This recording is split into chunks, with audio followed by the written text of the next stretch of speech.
नमस्कार, आप देख रहे हैं आई इंडिया और मैं हूं पंकज सिंह गौर। और आज आई इंडिया के स्टूडियो में खास मेहमान आए हुए हैं। हम परिचय कराते हैं आपका।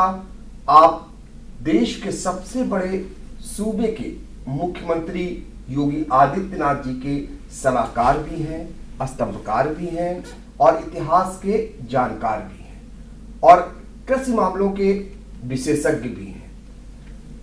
ऐसे शख्स को हमने बुलाया है क्योंकि आप 4.5 साल सरकार को लेकर के तमाम विपक्षी दल आरोप लगा रहे हैं और तमाम सरकार की तरफ से उपलब्धियां गिनाई जा रही हैं। तो आप नेता नहीं हैं, लेकिन आप इतने बड़े जानकार हैं कि हर एक चीज को बड़ी बारीकी से जानते हैं और कई मामलों में आप टीवी पे भी देखे होंगे, आप बड़े जोरदार ढंग से पक्ष भी रखते हैं और उसका अपना तर्क होता है, उसके अपने आंकड़े होते हैं। तो उन्हीं आंकड़ों, उन्हीं तर्कों को आपके सामने रखने के लिए हमने आमंत्रित किया है डॉक्टर रईस सिंह साहब को। पहले आपका स्वागत है।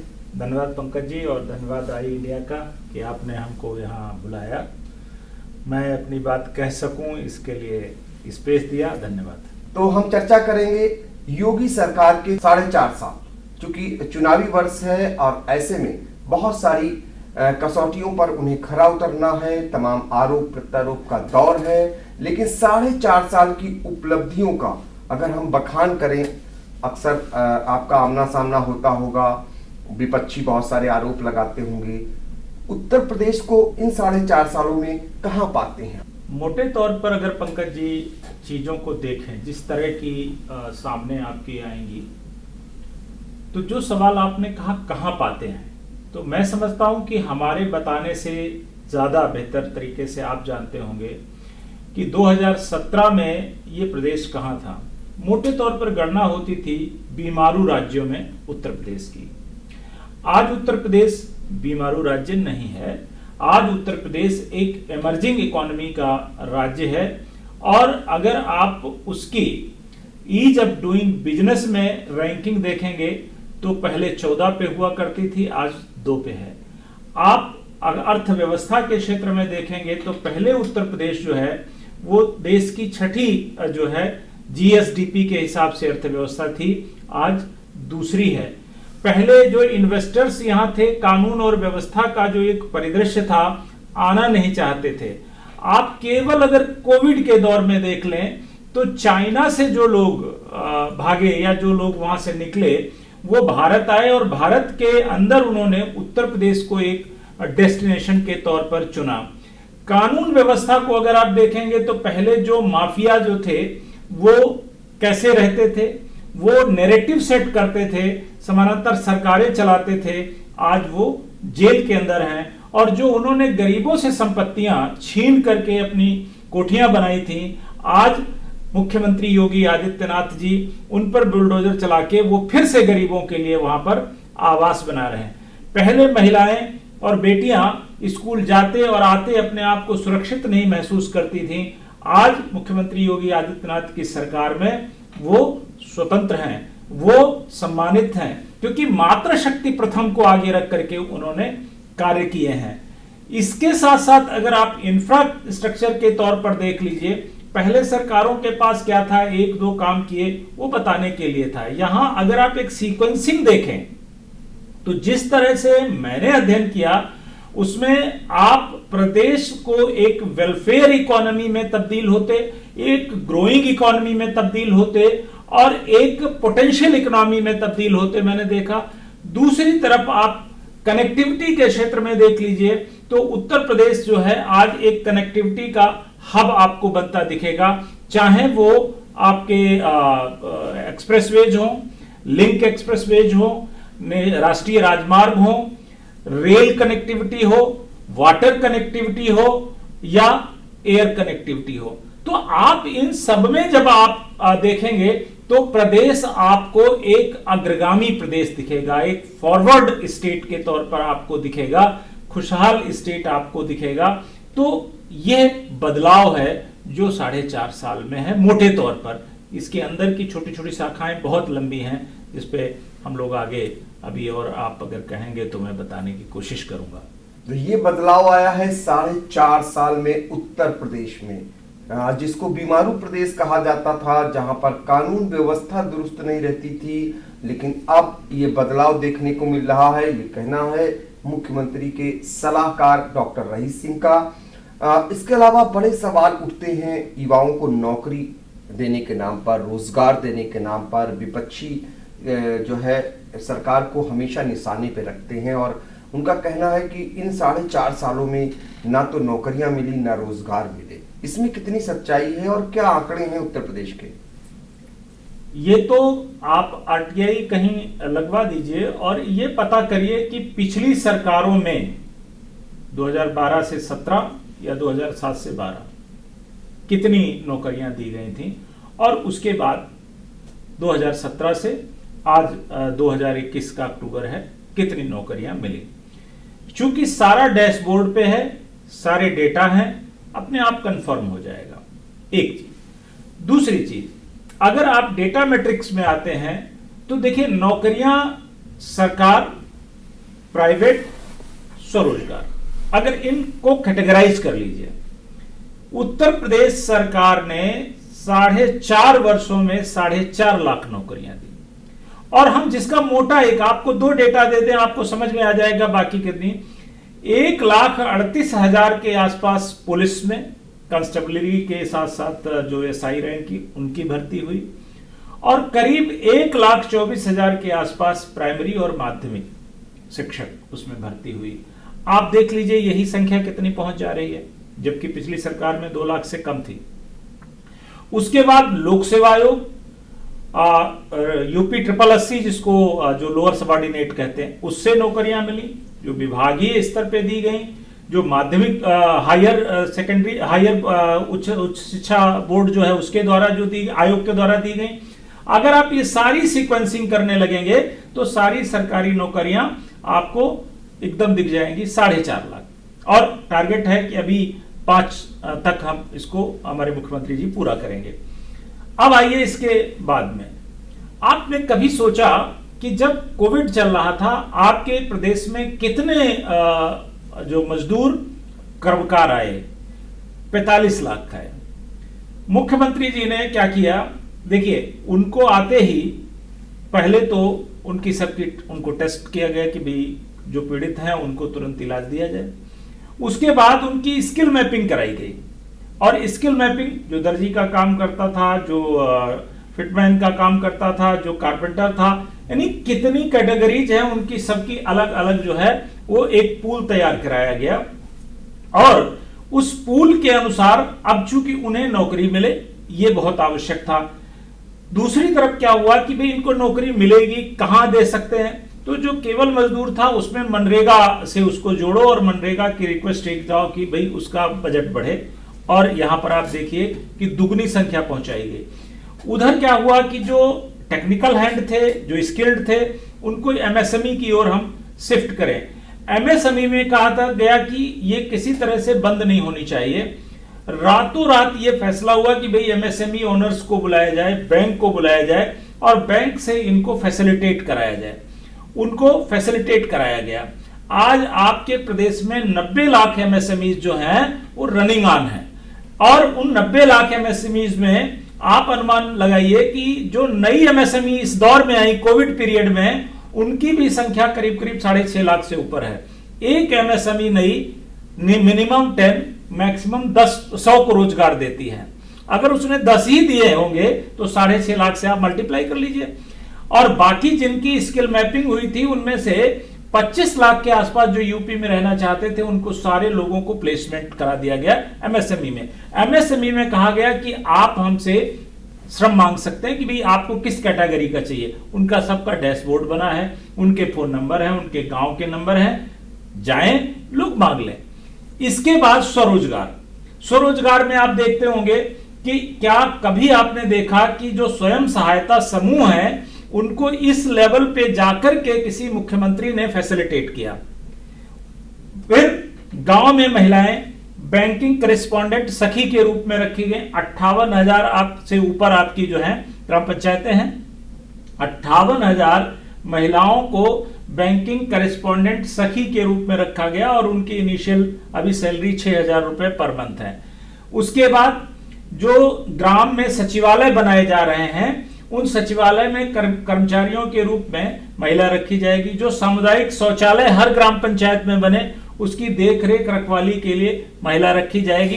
तो आप इसको अगर बाइफरकेट करें तो आप देखेंगे कि जैसे कभी आप देखिए नहीं, हाइड्रोजन बम्बार्डिंग होती है तो उसमें विघटन और संलयन की प्रक्रिया, तो आप विघटित करके देखें हर वर्ग को, हर तरह का जो स्किल है उसको, हर एक क्षेत्र को और हर एजुकेशनल कैपेसिटी वाले पर्सन को नौकरी देने का प्रयास किया गया है। क्योंकि इतना बड़ा प्रदेश है और आपकी जो आबादी हमारे प्रदेश की है, यूरोप के बड़े बड़े 5-6 राज्य मतलब देश आ जाते हैं। तो आप अनुमान लगाइए कि हम अगर जितना दे रहे हैं, ये अलग बात है कि सभी उससे सेटिस्फाई नहीं हो सकते हैं, तो जो बचे हैं उनको आगे की उसमें दिया जाएगा। लेकिन ये है तो करोड़ों की संख्या में आपको मिल जाएंगे जो सरकारी नौकरी से लेकर के स्वरोजगार और प्राइवेट रोजगार के क्षेत्र में उनको प्लेसमेंट दिलाया गया है।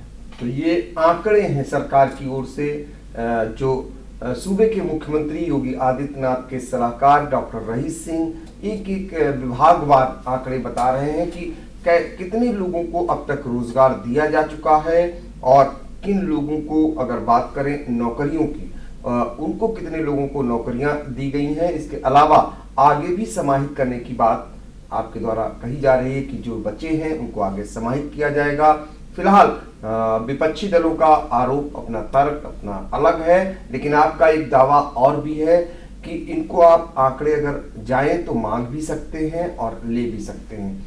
लेकिन इन सब बातों के बीच में कहीं ना कहीं 2 बार जो कोविड का अटैक हुआ, वो कहीं ना कहीं यूपी के विकास में एक बड़ा बाधा, बड़ा रोड़ा बनने का काम नहीं किया, आपको लगता नहीं?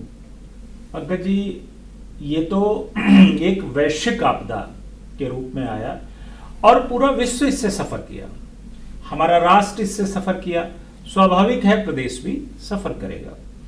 कारण है कि लॉकडाउन और दूसरा डर, दोनों चीजें लोगों में थी।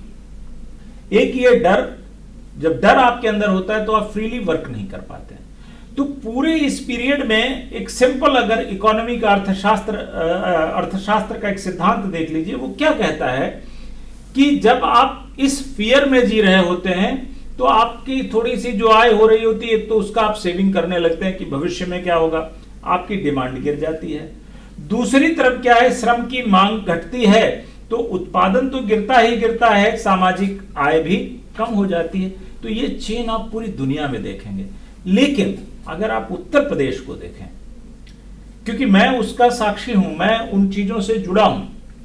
पहली बात क्या आई कि भी कैसे कोविड को रोका जाए।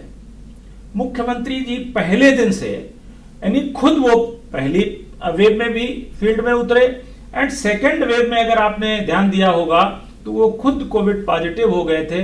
लेकिन जिस दिन 30 तारीख को, 30 अप्रैल को नेगेटिव आया, 1 मई को मुख्यमंत्री जी फील्ड पे थे, लोगों के बीच में थे।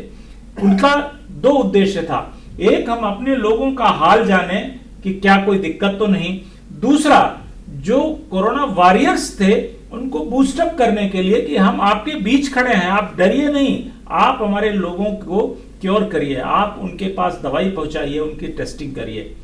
एक ये, दूसरा आप देखिए कैसे ये मैनेज किया गया। प्रधानमंत्री जी ने TTT का एक मंत्र दिया, मुख्यमंत्री जी ने उसको पूरी तरह से पूरी क्षमता के साथ अमली जामा पहनाया, एग्जीक्यूट कराया। TTT का मतलब एक कि भी आप ट्रेस करिए, दूसरा टेस्ट करिए, तीसरा ट्रीटमेंट करिए।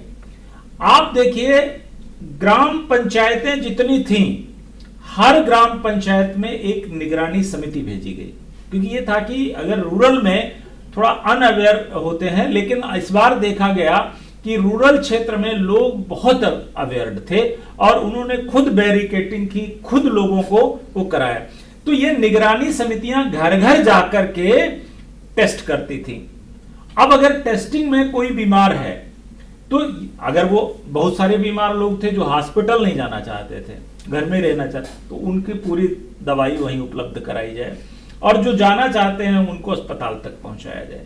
क्योंकि अपना प्रदेश बहुत बड़ा है और सेकेंड वेव इतनी तेजी से आई थी कि उसमें कुछ दुखद मृत्यु भी हुई लोगों की, पर मुख्यमंत्री जी ने पूरे इन्फोर्सबली इनको लगाया और इन्होंने पूरे प्रदेश में, आपको ध्यान होगा कि इस व्यवस्था की तारीफ वर्ल्ड हेल्थ ऑर्गेनाइजेशन ने की थी कि उत्तर प्रदेश में जिस प्रकार से सरकार ने माइक्रो मैनेजमेंट किया, हर स्तर पे उसका मैनेजमेंट किया, वो उसने उसकी सराहना की और उसने कहा कि इस प्रकार का मैनेजमेंट हर जगह होता तो ये इतना ज्यादा इसका प्रसार नहीं हो पाता।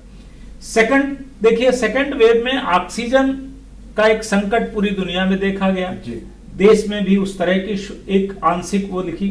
मुख्यमंत्री जी ने 23 अप्रैल को ही, 23 अप्रैल आप सोच लीजिए वो खुद कोविड में थे, 23 अप्रैल को जीपीएस सिस्टम के द्वारा इस ऑक्सीजन सिस्टम को टाइम बाउंड मैनेजमेंट के जरिए इसको हर जगह पहुंचाने की कोशिश की।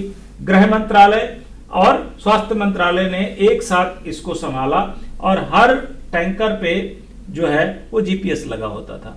जैसे मान लिया अगर कोई वेस्ट बंगाल की तरफ से या जमशेदपुर से चला, जमशेदपुर से आ रहा है, वो लखनऊ के लिए आ रहा है, रास्ते में पता लगा गाजीपुर में ऑक्सीजन नहीं रहेगी, उसको वहीं पेंट कर दिया जाता था कि आप पहले वहां पूर्ति करिए, यहां दूसरी जगह से। ये टाइम मैनेजमेंट जो था, इसकी तारीफ जो है वो आपके नीति आयोग ने की। आइवरमेक्टिन का प्रयोग और किस तरह से औषधियां लोगों तक पहुंचाया जाए, आपको ध्यान होगा क्रेग केली, मेंबर ऑफ पार्लियामेंट ऑस्ट्रेलिया, उसने जो है यहां तक लिखा कि योगी आदित्यनाथ जी को जो है हमारे देश को थोड़े दिन के लिए दे देना चाहिए ताकि एक मैनेजमेंट हो। तो ये तो हुआ कि किस तरह से इंफ्रास्ट्रक्चर जो मेडिकल का था, आप बताइए पहले कितनी लैब थी? 2, आज हर डिस्ट्रिक्ट में है। पहले कितने ऑक्सीजन बेड थे? आज पहले कितने 2017 तक मेडिकल कॉलेज थे? आज आपके प्रदेश में 67, जैसा कि मुझे डेटा याद है, मेडिकल कॉलेज काम कर रहे हैं, यानी मिनिमम 59 जिलों में कम से कम एक मेडिकल कॉलेज है। जो शेष बचे हुए हैं उन सारे मेडिकल कॉलेज यानी 15 डिस्ट्रिक्ट्स में पीपीपी मोड पे शुरुआत हो चुकी है और वो आपको अगले टेनर की शुरुआत होते होते आप वहां भी। तो आप बताइए, आज ये वो प्रदेश है जहां हर जिले में आपका एक मेडिकल कॉलेज है। ये पहले क्यों नहीं, 70 साल में क्यों नहीं ऐसा हो पाया? तो ये योगी आदित्यनाथ जी का विजन था और इसी दौरान उन्होंने, चाहे आप सामुदायिक किचन यानी कोई भूखा ना रहे, इवन देन मानव तो मानव, मुख्यमंत्री जी ने आदेश दिया कि भाई ये जो सड़क पे पशु हैं, कुत्ते हैं, अब चूंकि लोग बाहर निकल ही नहीं रहे तो पहले खाते थे, कुछ छोड़ देते थे, वो बेचारे, उनके तक के भोजन की व्यवस्था कराई गई। तो इस मैनेजमेंट को, यानी एक तरफ आपकी बीमारी से सुरक्षा और दूसरी तरफ जीविका चलती रहे, इसके लिए उनका प्रयास, दोनों एक साथ चले, जान और जहान, जीवन और जीविका एक साथ उन्होंने रक्षा की। और यही कारण है कि पूरी दुनिया के मीडिया ने और पूरी दुनिया के अंतर्राष्ट्रीय संस्थानों ने उत्तर प्रदेश को सराहा मैनेजमेंट के क्षेत्र में। तुलनात्मक तौर पर हम आप भी देख सकते हैं, उत्तर प्रदेश की कितनी आबादी, यूरोप की कितनी आबादी, वहां कुल मौतें कितनी हुई, लाखों की संख्या में हुई, उत्तर प्रदेश में कितनी हुई? मौत एक भी दुखद होती है, मुख्यमंत्री जी का कहना, लेकिन हम जितनों की जान बचा पाए मैक्सिमम की, ये हमारा प्रयास होता है। तो वो उस प्रयास में आज के दिन पर मुख्यमंत्री न केवल देश के अंदर बल्कि आज विदेश के बड़े बड़े विकसित राज्यों में जहां इतना मेडिकल इंफ्रास्ट्रक्चर एडवांस में था, यूके में, फ्रांस में, जर्मनी में या अमेरिका में, उससे बहुत अधिक अच्छा मैनेजमेंट आदरणीय मुख्यमंत्री जी ने उत्तर प्रदेश में किया।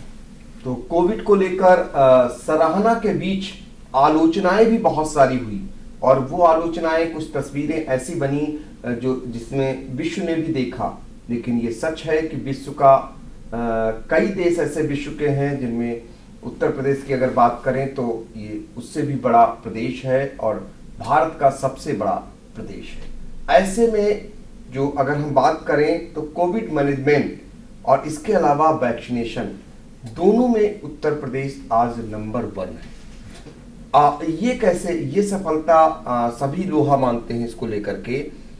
योगी जी ने, आप तो बहुत नज़दीक रहते हैं, कैसे इस पे सफलता पाई और कैसे उन्होंने आज ये सब कुछ अचीवमेंट किया है?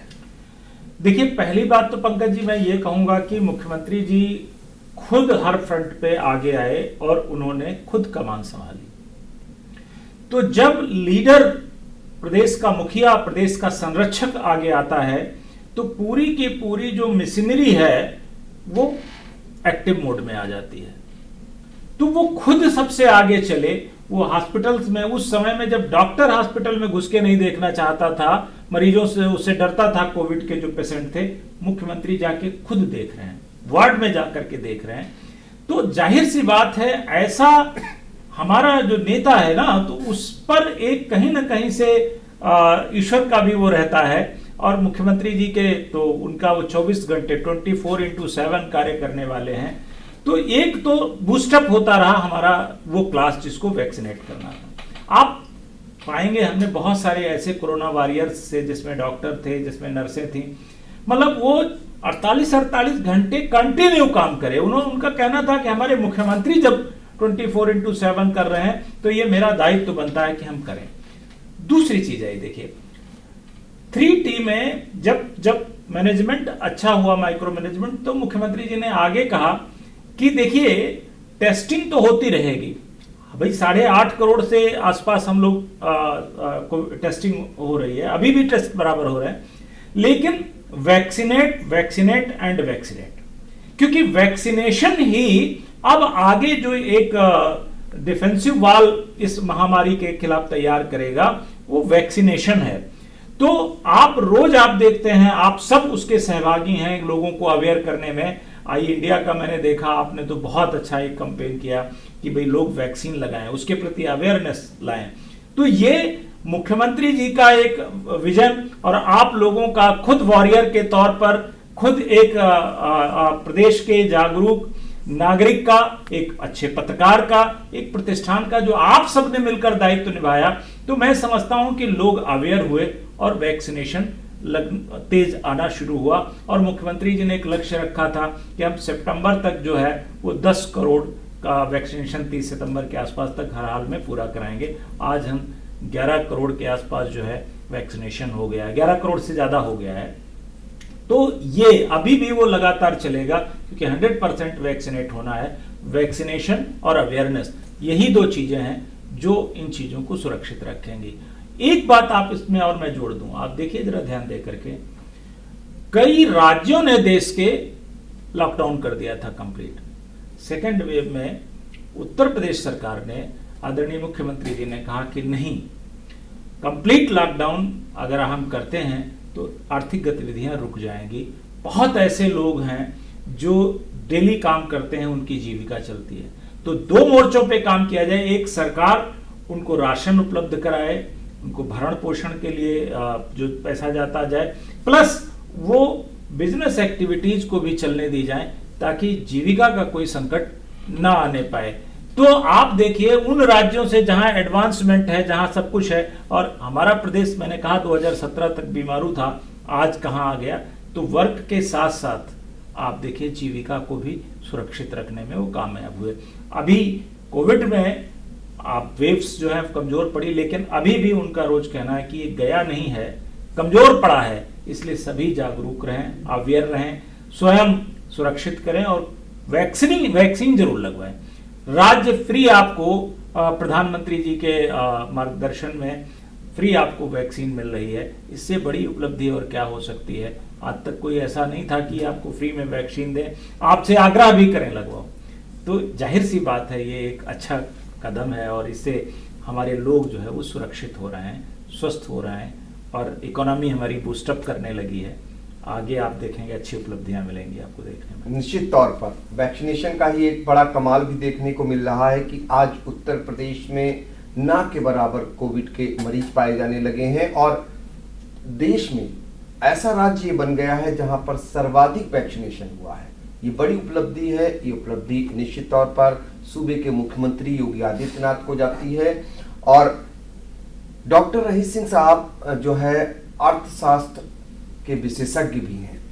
ऐसे में एक सवाल बनता यह है कि उत्तर प्रदेश को लेकर के $1 ट्रिलियन का एक लक्ष्य रखा गया था। क्या उस लक्ष्य को प्रदेश अचीव कर पा रहा है और क्या भविष्य की योजनाएं हैं? पंकज जी देखिए, आदरणीय प्रधानमंत्री जी ने एक जब लक्ष्य रखा कि हम देश की इकोनॉमी को $5 ट्रिलियन की ओर ले जाएंगे या $5 ट्रिलियन की इकोनॉमी बनाएंगे, उन्होंने इन्वेस्टर समिट जब हुई थी 2018 में, तो ये भी कहा था कि जो उत्तर प्रदेश है वहां से होकर ये 5 ट्रिलियन का लक्ष्य जाएगा। तो मुख्यमंत्री जी ने उत्तर प्रदेश की इकोनॉमी को 1 ट्रिलियन बनाने का लक्ष्य रखा और उसका पहला आपको सीन तभी दिख गया था जब 4.68 लाख करोड़ का मेमोरेंडम ऑफ अंडरस्टैंडिंग जो है वो साइन हुआ था। अब तक 3 लाख करोड़ का जो है वो इन्वेस्टमेंट कहीं न लैंड पे आपको दिख जाएगा, आ चुका है, शेष आ रहा है। केवल आप सोचिए कोविड पीरियड में करीब 68,000 करोड़ का इन्वेस्टमेंट केवल कोविड में है। तो ये उस दिशा में बढ़ते हुए कदम है। ये तो 2 वर्ष अगर कोविड ना ले गया होता तो एक बड़ी बात होती। उसी इन्वेस्टर समिट में आदरणीय मुख्यमंत्री जी ने एक बात कही थी। उन्होंने कहा, जब मैं ये कह रहा हूं कि उत्तर प्रदेश सर्वश्रेष्ठ destination of investment and business बनेगा, तो क्यों? इसलिए क्योंकि उत्तर प्रदेश जो है उसकी आने वाले समय में वर्ल्ड क्लास की कनेक्टिविटी होगी। और कनेक्टिविटी चाहे वो रेल हो या रोड हो, ये केवल रेल और रोड आपके चलने के लिए नहीं है, बल्कि कहा जाता है कि ये धमनियां हैं आपकी अर्थव्यवस्था की। जितनी बेहतर होंगी उतनी तेजी से अर्थव्यवस्था आपकी आगे बढ़ेगी। आप देखिए, आपके पास आज के दिन पे क्या है, 2 आपके डेडिकेटेड कॉरिडोर, फ्रेट कॉरिडोर बन रहे हैं। एक ईस्टर्न फ्रेट कॉरिडोर है, एक वेस्टर्न फ्रेट कॉरिडोर है। ईस्टर्न फ्रेट कॉरिडोर ये दादरी से लेकर के और कलकत्ता जाएगा, और वेस्टर्न जो है वो दादरी से मुंबई जाएगा। यानी आपका जंक्शन कहां है? नोएडा, ठीक है। और मैक्सिमम जिले इस फ्रेट कॉरिडोर पे आपके उत्तर प्रदेश के आएंगे। जिस दिन ये चलना शुरू होगा, आप देखिए उत्तर प्रदेश की तस्वीर क्या होगी। 5 आपके एक्सप्रेसवे जो हैं वो, जैसे पूर्वांचल बन चुका है, कई लिंक एक्सप्रेसवेज बन चुके हैं, गंगा एक्सप्रेसवे आपका वो अब स्मूथली आगे बढ़ने जा रहा है, बुंदेलखंड एक्सप्रेसवे। तो अब ये जब 5 एक्सप्रेसवे आपके कंप्लीट होंगे तो अर्थव्यवस्था इनसे दौड़ेगी। उसके बाद आप डिफेंस कॉरिडोर को अगर आप देखेंगे तो मैं बीइंग एक्सपर्ट ऑफ इकोनॉमी में कहता हूं कि प्रदेश पहली बार जो है वो डिफेंस इकोनॉमी की ओर बढ़ रहा है। इससे पहले डिफेंस इकोनॉमी से आपके उत्तर प्रदेश का कोई लेना देना नहीं था। कलकत्ता से लेकर चित्रकूट तक जो डिफेंस कॉरिडोर जाएगा, आप देखिए सारा जो है अलीगढ़ नोड पूरी लैंड एक्वायर हो चुकी है, पढ़ना शुरू, और ये डेडिकेटेड है। तो यहां पर ना केवल आपका डिफेंस स्टार्टअप्स आएंगे, बड़ी इंडस्ट्री आएंगी, टूल्स बनेंगे, टाइपोलॉजी बनेगी, और कितना स्थानीय क्षेत्र को ये रोजगार उपलब्ध कराएगा, आप कभी आकलन करिए। दूसरा, आपका बॉर्डर सुरक्षित होगा, क्योंकि डिप्लॉयमेंट यहीं से आप करेंगे, उत्तर प्रदेश से करेंगे, पहले दक्षिण में बनता था। ये आदरणीय मुख्यमंत्री और आदरणीय प्रधानमंत्री का जो मार्गदर्शन उत्तर प्रदेश को मिल रहा है, उसके कारण संभव है। इसके बाद आप देखिए जो कल्चरल क्षेत्र है, हम लोग इससे पहले सांस्कृतिक क्षेत्र को क्या देखते थे? आस्था में अर्थव्यवस्था भी है, क्योंकि भारत का जो पौराणिक एक मिजाज है वो हमेशा अर्थव्यवस्था से जुड़ा रहा, वो हमेशा लोअर तबके से जुड़ा रहा।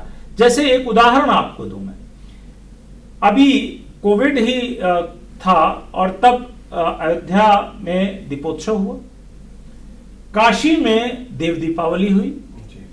काशी की जब देव दीपावली हुई तो वहां सोचिए छोटे बड़े 500 होटल हैं, एक भी खाली नहीं था। तो होटल में अगर आप जाते हैं, रहते हैं, तो क्या केवल वो मालिक को ही मिलता है? उसमें बैरा भी है, उसमें सफाई कर्मी भी है, उसमें अन्य हैं, उसमें ट्रेवल एजेंसीज भी हैं। यानी केवल उससे जो वहां स्टीमर चलाते हैं, जो गंगा आरती के दौरान, उनका एक दिन का किराया किसी किसी का जो है 12 लाख रुपए था, 1 घंटे का। और वो अगर उसने 5 घंटे भी चला लिया तो उसको कितना मिल गया? जो वो साल भर में। तो पहले जो बड़े बड़े मेले और आयोजित होते थे, अगर आप उनको देखो तो क्या था, जो स्थानीय लोग थे वो इतनी अर्थव्यवस्था अर्जित कर लेते थे कि वो 1 साल, 4 साल या 5 साल जो होता था उनका चलता था। आपका दिव्य और भव्य कुंभ हुआ, आपकी दीपोत्सव, आपका देव दीपावली, मथुरा का रंगोत्सव, ये भारत के सांस्कृतिक आत्मा है। आपके कोर्ट ने भी कहा कि राम भारत का आधार है। तो उस सांस्कृतिक आत्मा को आपने कहीं अंधेरों में अब तक छुपा रखा था। लोग बस ये चाहते थे अयोध्या है, आज आप जाइए अयोध्या। तो आप धर्म को, आस्था को अगर आप अर्थव्यवस्था से जोड़ देते हैं तो पता नहीं कितने लोग उससे रोजगार पाएंगे। तो जिस दिन आने वाले समय में अयोध्या, काशी, मथुरा, वृंदावन, विंध्या, ये सब अपने उस रूप को, जो पौराणिक आभा को पाएंगे, उस दिन ये बड़े सांस्कृतिक और आध्यात्मिक अर्थव्यवस्था के केंद्र बनेंगे। और जिस दिन ये टूरिज्म आपका होगा, आप सारे सेगमेंट मिला लीजिए, आपका इंडस्ट्री, आपका इंफ्रास्ट्रक्चर, आपका एग्रीकल्चर, आपका टूरिज्म और अन्य क्षेत्र, तो 1 ट्रिलियन इकोनॉमी को तो आपको बनना ही बनना है, जल्द बनना है। नेक्स्ट टेनर में आप देखेंगे आदरणीय मुख्यमंत्री जी के नेतृत्व में आप 1 ट्रिलियन इकोनॉमी में पहुंचेंगे। तो आज बात कर रहे हैं योगी सरकार के 4.5 साल के कार्यकाल की, उनकी उपलब्धियों की। और ये बहुत बड़ी बात निकल करके आई कि अयोध्या, काशी, मथुरा, जहां अब एक अलग उनकी पहचान तो बन ही चुकी है, अब वहां पर कैसे अर्थव्यवस्था का एक अलग जो है मापदंड वहां बन गया है, कैसे वहां लोग लाखों लाख लोगों की कमाई का एक जरिया भी बनता जा रहा है। और ये निकल करके आया और बताया गया कि वहां पर क्या कुछ बदलाव देखने को मिला। इसके अलावा आपने नोएडा की बात की थी। नोएडा के बारे में एक आम धारणा है कि जो नोएडा जाता है वो दोबारा उस राज्य का मुख्यमंत्री नहीं बन पाता है। लेकिन उसी नोएडा में जो फिल्म सिटी का निर्माण हो रहा है, योगी सरकार करा रही है। पहले हम सुनते आते थे, सभी लोग जानते थे कि फिल्म सिटी की या फिल्मी कलाकारों की बात आती थी तो सीधे मुंबई लोग कहते थे। लेकिन आने वाले दिनों में निश्चित तौर पर ये सारा कुछ नोएडा में आपको देखने को मिलेगा। क्या प्रगति है वहां पर? कितनी बार मुख्यमंत्री जी गए और उन्होंने उस चीज को नहीं माना जो लोग पूर्व मुख्यमंत्री मानते आए हैं? जहां तक मुझे अनुमान है 6 बार जा चुके हैं नोएडा आदरणीय मुख्यमंत्री जी। देखिए, जो मिथ्स हैं आदरणीय मुख्यमंत्री जी को अगर आप देखेंगे, वो उनका जो विजन है वो वैज्ञानिक है। वो शस्त्र, शास्त्र और दर्शन, उनके गुरु आप देख लीजिए कि उनसे ज्यादा सोशल जो सेगमेंट है, सोशल जस्टिस है, मुझे नहीं लगता है कि उनसे अधिक किसी ने काम किया होगा। बल्कि मैं ये जो पीठ है, जो नाथ पंथ का आंदोलन था, अगर आप 8वीं शताब्दी से 12वीं शताब्दी के इतिहास को देखेंगे तो एक सहजयान के तौर पर लोगों को मूल धारा में लाने के लिए जो कटे किनारे थे उनके लिए ये आंदोलन चला था। तो मुख्यमंत्री जी, उनका विजन स्पष्ट है, उनका भाव स्पष्ट है, उनका व्यक्तित्व स्पष्ट है और वो फॉरवर्ड ट्रैक पे वैज्ञानिक दृष्टि से सभी को आगे ले जाना चाहते हैं। बट धर्म, अध्यात्म, संस्कृति ये हमारा मूल है। उस मूल को बिना छोड़े हुए आप आगे ले जाओ। इसलिए वो तो मिथ तोड़ने के लिए आए ही हैं। मिथकों में वो जीते हैं जिन्हें ना अपने ऊपर विश्वास होता है ना ईश्वर पर विश्वास होता है। आदरणीय मुख्यमंत्री योगी आदित्यनाथ जी इन सारे मिथकों को तोड़ने के लिए आए। रही बात जो फिल्म सिटी की, देखिए फिल्म इंडस्ट्री जो है, अगर आप मुंबई देख लें, पहली बात तो सारे जो इस तरह के नेता और अभिनेता दिए आपके उत्तर भारत ने, लेकिन केंद्र बना मुंबई। उत्तर प्रदेश का अगर आप देखें ये हृदय स्थल है, और इस हृदय स्थल को पंजाब, हिमाचल प्रदेश, राजस्थान, बिहार, मध्य प्रदेश, उत्तराखंड और ये सब कनेक्ट करते हैं। तो हब तो उत्तर प्रदेश को बनना चाहिए था, लेकिन इससे पहले किसी भी लीडर के पास, उत्तर प्रदेश का जो लीड कर रहा था उसके पास ये विजन ही नहीं था। जब कोविड काल में देखा गया कि भाई मुंबई में जिस तरह का व्यवहार हुआ उत्तर प्रदेश के लोगों के साथ, बिहार के लोगों के साथ, लोग निकाले गए, भगाए गए घरों से, पैदल चल के लोग आए, तो मुख्यमंत्री जी का हृदय बहुत द्रवित हुआ और उन्होंने कहा कि हम क्यों ना एक विकल्प जो के रूप में उत्तर प्रदेश को दें और उनसे ज्यादा बेहतर सुविधाएं हम दें। हम राजधानी के ठीक बगल में आपका जो है 1000 एकड़ का जो है वहां पर लैंड है वो अक्वायर हो चुकी है, उसके लिए कंसल्टेंट एजेंसी आ चुकी है, और जल्दी ही आप देखेंगे कि वहां पर आगे की जो गतिविधियां हैं वो कई राउंड जो हैं, बहुत सारे डायरेक्टर्स हैं, प्रोड्यूसर्स हैं, अन्य फिल्म के कलाकार हैं, वो इस सिलसिले में मुख्यमंत्री जी से मिलने आ चुके हैं। अब ये फॉरवर्ड ट्रैक पे चल रहा है, जल्दी आप देखेंगे वो एक भव्य और साकार रूप लेगा। और ये इन्फोटेक सिटी है, ये केवल फिल्म सिटी नहीं है। इन्फोटेक सिटी का मतलब है कि यहां पर कला और कलाकार के साथ साथ उससे जुड़ी जितनी भी टेक्नोलॉजी है उसका भी ये हब और पार्क बनेगा। तो इसलिए ये मुंबई से कहीं ज्यादा एडवांसमेंट की स्थिति में होगी आपकी जो है फिल्म सिटी उत्तर प्रदेश की। ये एक उपलब्धि उत्तर प्रदेश को मिलने जा रही है। करीब करीब फिल्म सिटी अब बनकर तैयार भी है और ये अपने आप में ये सरकार की उपलब्धि रहेगी।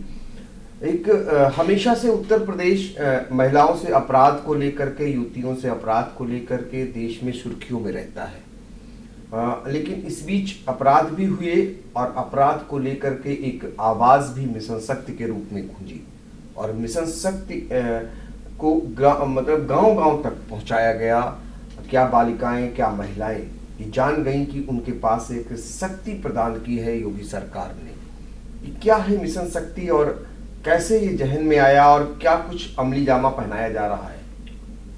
देखिए पंकज जी, अगर आप मिशन शक्ति की बात करते हैं, मैं थोड़ा बैकग्राउंड से लेकर के चलूंगा। मिशन शक्ति का तात्पर्य जिन अर्थों में लोग देख पाए, क्योंकि पढ़ने की विपक्ष को तो आदत है नहीं तो वो जान नहीं पाता है। सुरक्षा, सम्मान, ये बहुत महत्वपूर्ण है किसी के लिए भी। अगर हम जिसे मातृशक्ति कहते हैं, और हमारे यहाँ तो नारी शुरू से एक पूजा उसकी की जाती है और कहा भी गया है कि जहां नारियों की पूजा होती वहीं देवता जो है वो विचरण करते हैं, वास करते हैं। तो शुरुआत देखिए कि सरकार बनते ही एंटी रोमियो स्क्वाड का गठन हो गया था। क्यों? क्योंकि बच्चियों को निकलना मुश्किल करते थे लोग, और वो अभी भी काम कर रहा है। उसके साथ साथ आप देखिए कि मुख्यमंत्री जी ने बाद में कन्या सुमंगला योजना की शुरुआत की कि भाई अगर किसी के घर में बेटी का जन्म हो जाता तो उसका पहला जो सवाल होता है, अरे इतनी गरीबी बेटी आ गई, कैसे विवाह करेंगे। गरीब के लिए बहुत बड़ी बात होती है। उन्होंने तुरंत कन्या सुमंगला योजना के बेटी के जन्म होते ही उसके अकाउंट में पैसा चला जाएगा, और वो जैसे जैसे बढ़ेगी उसका अलग अलग स्टेजेस पे तय हुआ है कि उस समय हम इतना इतना उसको पढ़ाई के लिए ऐसे देंगे। तीसरी चीज आप देखिए कि मुख्यमंत्री जी ने एक चीज शेयर की कि वो तब सांसद ही थे और कैसे कोई एक महिला थी, वो उनकी बेटी की शादी उनको करनी थी, तो उनको आई होंगी कि एक कमरा मुझे धर्मशाला में मिल जाए। तो उन्होंने कहा कि भाई हमारा तो नहीं, लेकिन मैं कहता हूँ आपके कमरे की व्यवस्था कराता हूँ। फिर मुख्यमंत्री जी ने कहा कि अपने सहयोगियों से कि भाई इनको पूछो कि कमरे में कैसे हो पाएगा, तो इनको एक से ज्यादा 2 कमरे का करा दो। फिर मुख्यमंत्री जी ने भोजन की व्यवस्था, वो बोले कि नहीं 2-4 लोग आएंगे चले जाएंगे। बोले नहीं भाई, आप सम्मान से अपनी बेटी का विवाह करें, तो जो भी 10-20 लोगों को बुलाना हो आप बुला लीजिए, भोजन की व्यवस्था। उसके बाद कहा नहीं, बेटी को जो है उसके कपड़े और कुछ जेवर की वस्तु भी। तो उसमें लमसम हमें लगता है, जैसा कि मुझे याद पड़ रहा, बता रहे थे कि 35,000 के आसपास आया था। जब वो मुख्यमंत्री बने उन्होंने सामूहिक विवाह योजना की शुरुआत की और उसकी 51,000 राशि रखी ताकि वो सम्मानित, पहले खुद बेचारे वो थे, आज उनके माँ बाप के साथ खड़े होकर के आईएएस और आईपीएस अधिकारी कार्ड बांटते हैं और उसकी विदाई ससम्मान करते हैं। ये क्या इससे पहले हुआ था? ये कभी आप पूछिए इससे कितनी फीलिंग अंदर से जो है एक सशक्तिकरण की आती है। इसके अतिरिक्त आप देखिए उज्ज्वला योजना के तहत जिन्हें सिलेंडर दिया गया, मुझे याद है कि लोग गर्व से पहले बताते थे मेरे घर में गैस चूल्हा है। जिसको आपने दिया, ये केंद्र सरकार की योजना है, लेकिन डिलीवरी कराने में प्रदेश ने नंबर 1 पे रहा है पूरे देश में। 44 ऐसी योजनाएं हैं जिसमें प्रदेश नंबर 1 पे रहा है केंद्रीय योजनाओं को डिलीवर करने में। उसके साथ साथ आप तीसरा देखिए कि पहले क्या था, जो स्वामित्व योजना आई एक, पहले घरों का, अब देखिए मैप नहीं गांव में होता था तो अक्सर विवाद होता था। घरौनी जिसको नाम दिया गया, घरौनी उसकी दी गई और महिला को ही उसको उसका ओनरशिप दे दी गई, पुरुष नहीं। तो जब परिवार की, जब घर की महिला उसकी ओनर बनती है वास्तविक अर्थों में, तो वो सशक्त होती है सही अर्थों में। इसके साथ साथ आप देखिए जो आवास बने नए प्रधानमंत्री आवास योजना के तहत, उनका जो अब ओनरशिप दी जा रही, महिला को दी जा रही है। ठीक, तो ऐसे क्रम में बढ़ते चले जाइए तो ये सशक्तिकरण का, ये मिशन शक्ति का एक हिस्सा है। फिर उसके बाद अवेयरनेस है, सुरक्षा है, और जो लोग, ऐसे लोग हैं जो अभी भी नहीं सुधरे हैं, उनको कड़ी से कड़ी राज्य के द्वारा सजा दिलाने का प्रावधान है। फिर नहीं मानेंगे, उनके पोस्टर हर चौराहे पर होंगे कि ये समाज के ऐसे तत्व हैं जो इनको पहचानिए। तो एक मिशन शक्ति व्यापक एक कार्यक्रम है, वो 2 शब्दों में बयान नहीं हो सकता, लेकिन मेरा इसमें ये आपको कि महिला प्रत्येक दृष्टि में, प्रत्येक दृष्टि से आत्मनिर्भर बने, स्वरोजगार के माध्यम से, नौकरी के माध्यम से, स्वास्थ्य के लिए या सुरक्षा की दृष्टि से, उन सारे पहलुओं को अगर आप कभी अवसर मिले तो जो 4.5 साल की उपलब्धियों पर सरकार की किताब है, आपको सारी योजनाएं क्रम से मिल जाएंगी। क्योंकि यहाँ हम 56 पेज अगर बताने लगे बैठ करके तो आपके पास भी इतना समय नहीं होगा, हम तो बताते रहेंगे। तो ये एक होलिस्टिक कार्यक्रम है जिसमें महिला अपने आप को, मैं एक उसमें पंक्ति है, जैसे पहले आप मैथिली शरण गुप्त को पढ़ते थे तो उसमें आता था अबला जीवन हाय तुम्हारी यही कहानी, लेकिन आज क्या है, आज सुब्रमण्यम भारती की एक कविता है, अधुना नारी कमजोर नहीं। तो मुख्यमंत्री श्री योगी आदित्यनाथ जी ने जिस तरह से मिशन शक्ति को एक कार्य रूप दिया, तो उसमें हर स्त्री कह सकती है कि अधुना नारी कमजोर नहीं। तो ये एक बिग चेंज है। तो डॉक्टर रहीस सिंह साहब ने एक बहुत बड़ी बात बताई, ये कि केंद्र सरकार की 44 ऐसी योजनाएं जिनको उत्तर प्रदेश सरकार के मुख्यमंत्री योगी आदित्यनाथ के कुशल निर्देशन में उनको डिलीवर करने में नंबर उत्तर प्रदेश का पहला है। यही कारण है, मैं तो कहूँगा कि पड़ोस का राज्य जब उत्तराखंड आप जाते हैं तो वहाँ पर आपने देखा कि कितने मुख्यमंत्री परिवर्तित हो गए, लेकिन उत्तर प्रदेश के मुख्यमंत्री क्यों मजबूत हैं, क्यों टिकाऊ हैं और क्यों आज दहाड़ मारते हैं, यही कारण है जो आज निकल करके आया है, जिनकी पीठ खुद आकर के प्रधानमंत्री नरेंद्र मोदी थपथपाते हैं, सभी उनका लोहा मानते हैं। और उत्तर प्रदेश ही नहीं, देश के कई ऐसे प्रांत हैं जहां पर सूबे के मुख्यमंत्री योगी आदित्यनाथ का जिक्र होता है और इनका उदाहरण भी दिया जाता है। ये सब कारण है बहुत सारे। एक हम आपसे सवाल जरूर करेंगे, चूंकि खेती किसानी आपका प्रिय विषय रहा है, बड़े बड़े अखबारों में आपके लेख आते हैं, अक्सर हम लोग पढ़ते हैं उसको, और बहुत ही ग्राउंड जीरो की जानकारियां उसमें होती हैं, डाटाज उसमें होते हैं। खेती किसानी को लेकर के जिस तरीके से विपक्षी दल और खासकर जो टिकैत हैं वो सरकार पर हमलावर हैं, केंद्र सरकार हो या राज्य सरकार हो, उनका एक बड़ा आंदोलन चल रहा है और वो सरकार को घेरते हैं, तमाम आरोप लगाते हैं। लेकिन आप ये बताइए कि सरकार जो है खेती किसानी को लेकर के किसानों के लिए क्या कुछ कर रही है, और जो टिकैत है जो किसानों को समझा रहे हैं, कितना अंतर है उसमें, और सरकार का पक्ष कितना मजबूत आप मानते हैं, कहाँ पे? पंकज जी, जहां तक टिकैत का आप प्रश्न कर रहे हैं, आप बताइए टिकैत क्या वास्तव में खेती किसानी करते हैं? मुझे तो नहीं लगता है।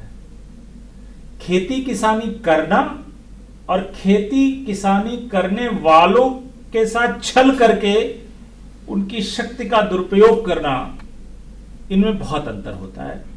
टिकैत जी दूसरे विकल्प वाले हैं, पहले नहीं है। इसलिए मैं उनको ये मानता नहीं हूं कि वो कोई किसान नेता है, क्योंकि बहुत सारे लोग ऐसे आ जाते हैं पैराट्रूपर से जो कहते हैं किसान, हाँ उनके पिताजी किसान नेता थे, लेकिन वो किसान नेता नहीं है। एक बात। दूसरी बात, कृषक इतना अक्षम या अयोग्य नहीं है कि वो टिकैत जैसे लोगों की बात में आए। वो खुद जानते हैं कि उनका हित किसमें है, और आदरणीय प्रधानमंत्री नरेंद्र मोदी जी और आदरणीय मुख्यमंत्री श्री योगी आदित्यनाथ जी उनके प्रति, उनके कल्याण के प्रति, उनके विकास के प्रति कितने प्रतिबद्ध हैं, वो भली भांति उसको जानते हैं, समझते हैं। और इसलिए आप देखिए सामान्य किसान उनके साथ नहीं है। उत्तर प्रदेश में भी उन्हें पंजाब के किसानों को लाना पड़ जाता है, उत्तर प्रदेश का किसान उनके साथ नहीं है। तो टिकैत का मैं इतना ही कहना चाहूंगा। अब रही बात उत्तर प्रदेश की, जो पहली कैबिनेट हुई थी, पहली कैबिनेट में 36,000 करोड़ रुपए का ऋण मोचन प्रस्ताव पास किया गया था। यानी सरकार के पहले दिन से किसान का कल्याण और किसान का विकास सरकार के एजेंडे में है। नंबर 1। नंबर 2, आप देखिए कि किसानों का विवाद प्रायः किसको लेकर के होता था? खेत मेड़ और उसको लेकर के खतौनी के लिए अभियान चलाया गया, उनके सारे समाधान किए गए। मुख्यमंत्री ने अपनी तरफ से किया, कोई विवाद नहीं। जितने विवाद है 24 आवर के अंदर, और उसका सारा IGRS सिस्टम पर या मुख्यमंत्री जी की वेबसाइट पर कोई भी उठा करके देख सकता है कितने विवाद है। ये विवाद पहले का नहीं सुलझाए गए थे। तीसरी चीज अगर आप देखें, किसानों के लिए जल संसाधन, नहर का पानी आदि जो है बड़ा मुश्किल था। आज की डेट में मुख्यमंत्री जी के नेतृत्व में और जल शक्ति मंत्री डॉक्टर महेंद्र सिंह जी ने जो काम किया है, 1,72,000 किलोमीटर रनिंग में नहर नाला सब मिला करके इनकी सिल्ट की सफाई हुई, अंतिम टेल तक नहर के पानी पहुंचाया गया। बहुत सारे आपको वीडियो ऐसे मिलेंगे जिसमें लोग कहते मिले कि मैं जब बचपन में था तब इस नहर में पानी आया था और आज फिर इस नहर में पानी देखने को मिला। उससे कितनी सिंचाई आसान हो जाएगी, जो डीजल और इंजन इससे बेचारे करते थे, ये अगली बात। कितने बांध जो बुंदेलखंड के क्षेत्र में अगर आप देखें, हर घर नल से जल, यानी टैप वाटर नहीं पहुंचता था तालाबों कूपों में, वो बेचारे, वो भी तो किसाने हैं ना, उनका पानी उपलब्ध कराया जा रहा है। इसके बाद आइए, जो कृषि आपदा से जुड़ी चीजें थी, जैसे ओलावृष्टि हो गई, ज्यादा पानी हो गया, सूखा पड़ गया, तो जो बीमा होता था वो बीमा एजेंसी के जरिए किसानों को मिलता था, एक चीज। दूसरी चीज, केवल जो भूमि का ओनर था उसको मिलता था, तीसरे को नहीं मिलता था।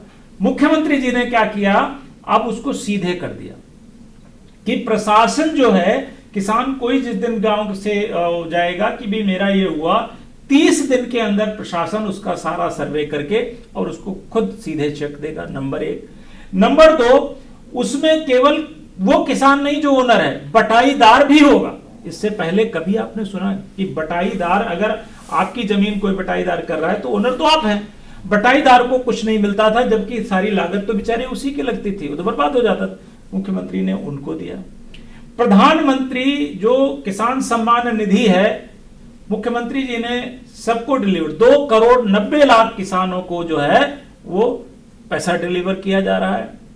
ऐसी बहुत सारी योजनाएं हैं आप देखिए, जिससे किसानों की इनपुट कास्ट जो आती थी वो कम हुई है, और एमएसपी पे अब कभी देखिए गेहूं क्रय केंद्र, धान क्रय केंद्र सपा शासन काल में कितने थे? बिचौलियों के माध्यम से खरीदा जाता था, सरकार सीधे खरीदती है।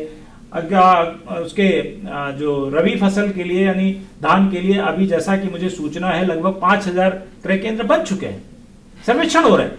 तो सरकार सीधे आपको सब्सिडी दे रही है, सीधे आप अगर कोई प्रकार का संकट आता है पैसा दे रही है, आपका ऋण मोचन कर रही है, आपकी केंद्रीय योजनाएं जितनी हैं हर किसान तक डीबीटी के माध्यम से वो पहुंच रहा है पैसा। तो इस स्थिति में उसकी इनपुट कास्ट कम हुई, उसका आउटपुट बढ़ा और उसको सारी मंडी की सुविधाएं दी जा रही हैं, ये पहले नहीं था। तो जो लोग कहते थे 2 गुना आय बढ़ा देंगे, आप कहीं पर भी आप देख लीजिए, आप उसको कैलकुलेट करिए, क्योंकि जब इनपुट कास्ट को आप नहीं देखोगे, आउटपुट को केवल देखोगे, तो उस पर पैमाने पर तो मुख्यमंत्री योगी आदित्यनाथ जी के नेतृत्व में उत्तर प्रदेश के किसानों के लिए सबसे ज्यादा अब तक गन्ना, हाँ मैं भूल गया, आप गन्ना भुगतान देख लीजिए ना, पहले कितना होता था, आज 1,45,00,000 1.45 लाख करोड़ का भुगतान गन्ना किसानों का हो चुका है। मोबाइल पे ऐप, उसके जरिए आपकी पर्ची पहुंच रही है, कोई बिचौलिया वैसा नहीं है जो पहले चल रहा था, सब खत्म कर दिया गया। तो एक इजीनेस जब आ जाती है तो किसान, उससे क्या होता है, बहुत तमाम बैरिकेटिंग खत्म करते हैं, समय कम लगता है, दौड़ना नहीं पड़ता है, बिचौलिया वर्ग को उसे पैसा देना पड़ता था, वो सब खत्म हो गया। तो एक तंत्र जो बड़े लंबे समय से ऐसा बना रखा था, जो अवरोधक था, उसको काटने तोड़ने में समय लगता है, और मुख्यमंत्री जी ने उसको बहुत हद तक तोड़ा और सीधे किसान को सारी सुविधाएं, सारे अनुलाभ, लाभांश, कल्याण की योजनाएं उस तक पहुंचाई हैं। तो मैं समझता हूं कि अब तक किसी भी सरकार ने इस तरह से किसान के विषय में न सोचा था, न उसके लिए अच्छा वो कभी कर पाए थे, जितना कि श्री योगी आदित्यनाथ जी ने किया है। तो किसानों के लिए योगी सरकार सीधे सारी योजनाएं पहुंचा रही है, ये उपलब्धि है, और किसानों में जो परिवर्तन है उसी का ये नतीजा है, ये आपका कहना है। मेरा उत्तर प्रदेश है, ये आने वाले समय में लोग गर्व से कहेंगे। 4.5 साल योगी सरकार की उपलब्धियों का तो आपने बखान सुना ही, लेकिन सबसे खास बात, कैसे हैं अपने मुख्यमंत्री योगी आदित्यनाथ, कैसा है उनका स्वभाव, कैसे वो आम जनों के लिए रहते हैं और कैसे माफियाओं की रीढ़ तोड़ते हैं, ये आपको उनके ही सलाहकार डॉक्टर रहीस सिंह ने बहुत ही कायदे से बताया, और आपने खुलकर योगी सरकार से लेकर योगी जी की कार्यशैली और आने वाले समय की जो योजनाएं हैं उसको लेकर के बखूबी ढंग से आई इंडिया के हर सवालों का आपने जवाब दिया। एक बार पुनः आई इंडिया आपको धन्यवाद करता है। थैंक यू आई इंडिया एंड पंकज जी, दोनों लोगों को बहुत बहुत धन्यवाद।